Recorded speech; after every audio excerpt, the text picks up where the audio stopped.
Today we have an episode that when I was reading this up made me quiver. Today we have a story called The Man in the Attic that's based on a true story.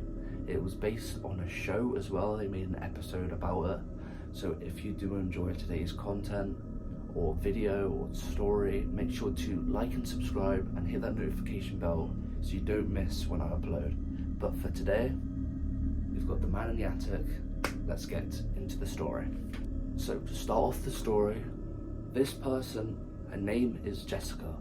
She had just moved into a new house because she was a roommate. She went to different rooms, rented them out and stuff, and she thought it was too noisy, so she moved into her own house that was in the suburban side of the village. So it's quiet. It was like a suburban neighborhood. It was very quiet. It was nothing fancy, but it suited what she wanted. Because she had been living with roommates for so many years, she was thrilled to finally have a place to call her own and to live. For the first few weeks, everything seemed perfect. She spent her evenings decorating, adding personal touches to the house. She thought the neighborhood was friendly, she loved it. But then things started to change. Only little things, but they started to change. It began with almost small occurrences where Jessica would come home to find a window open, even though she clearly knew she had closed it. There was other things things in her kitchen was moved. On the counter where she had put the stuff, they had completely moved. She didn't know what or who had moved them. She was thought it was just her being so tired all the time, she didn't think anything of it. But one evening, she returned home from work, exhausted, and she was looking forward to sitting down, cooking something to eat, and sitting down on the chair watching the TV. When she stepped into the house and she noticed an odd smell, like food that had been left out for too long. Confused, she walked into the kitchen to notice that the bread that she had bought in the previous day had completely disappeared. She brushed it off, thinking maybe she had eaten it without remembering, but she got this uneasy feeling that something else was wrong. Over the next few weeks, the incidents became more frequent and harder to miss. Jessica began hearing faint noises like walking or shuffling, but she couldn't explain. She thought it was the house settling, but deep down, she knew it was something more. So now, the events that happen now is the night that everything changed. So we got some backstory. Now this is the night that everything changed for her in the house.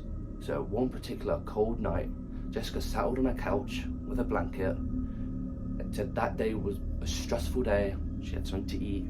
She was eating. The wind was blowing outside and the house was very quiet.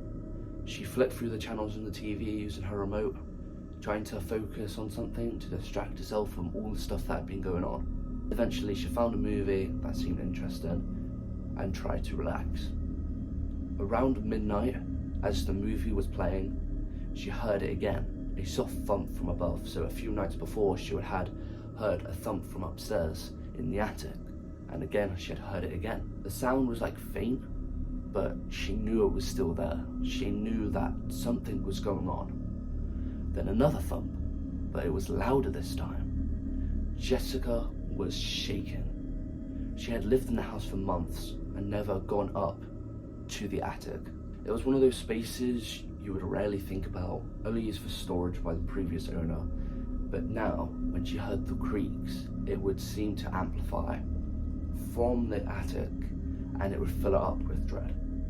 Grabbing her phone, she called her best friend, trying to keep her voice steady and low. She goes, "I think there's someone in my attic," she whispered, feeling foolish even saying it to her friend, because her friend wouldn't believe her. She doesn't even know if someone's out there. It could be a mice, it could be an animal, it could be anything. Her friend tried to reassure her, suggesting it was probably just a raccoon or a stray cat, just trying to stay away from the cold outside and just living in her attic. But Jessica knew better. The sounds were too deliberate, too human, who could make thuds against the top in the attic. So she decided to check it out. She grabbed a flashlight from the kitchen, shaking, and slowly made her way up to the staircase that led to the attic. Her heart pounded in her chest as she reached the top. With a trembling hand, she unlocked the attic door and pushed it open, and it creaked really loud.